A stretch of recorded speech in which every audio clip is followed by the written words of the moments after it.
Day 19 of 100 days weight loss challenge.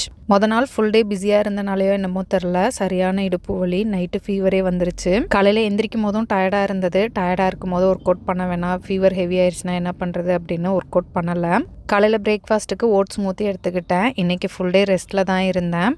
அப்பப்போ ராஜேஷ் கிச்சனில் என்ன பண்ணுறாங்க அப்படின்றத மட்டும் போய் பார்த்துட்டு வந்தேன். இன்றைக்கி ராஜேஷ் கிச்சனில் நேந்திர மிக்ஸ்க்கான ப்ரிப்ரேஷன் ஒர்க் போயிட்டு இருந்தது. மதிய லஞ்சுக்கு சாதம், மருந்து ரசம் வச்சு எடுத்துக்கிட்டேன். கூடவே 2 முட்டை, புடலங்காய் பொரியல். மருந்து ரசம் காய்ச்சலுக்கு, உடம்பு வலிக்கலாம் கொஞ்சம் நல்லாயிருக்கும் அப்படின்னு எடுத்துக்கிட்டேன். ஈவினிங் டீக்கு பதிலாக மஞ்சள் மிளகு போட்டு பால் எடுத்துக்கிட்டேன். உடம்பு சரியில்லாதப்போ ஃபோர்ஸ் பண்ணி எந்த வேலையும் பார்க்காம ஒன் டே கம்ப்ளீட் ரெஸ்ட் எடுத்தோம் அப்படின்னம்னா சீக்கிரம் சரியாயிடும். நைட் டின்னருக்கு சூப் மட்டும் எடுத்துக்கிட்டேன். சூப் தண்ணியாக எடுத்துக்கிட்டனால கூட ஒரு வாழைப்பழம் சாப்பிட்டேன். வெயிட் ஒரு 4-5 நாளாக 82 பாயிண்ட்லேயே இருந்தது. இன்னைக்கு 81.7 kg இருந்தது. இன்னைக்கு உங்களோட வெயிட் என்ன அப்படின்றத கமெண்ட்ல சொல்லுங்க. வெயிட் லாஸ் வீடியோ தொடர்ந்து பார்க்க மறக்காம பேஜை ஃபாலோ பண்ணிக்கோங்க. பாய்.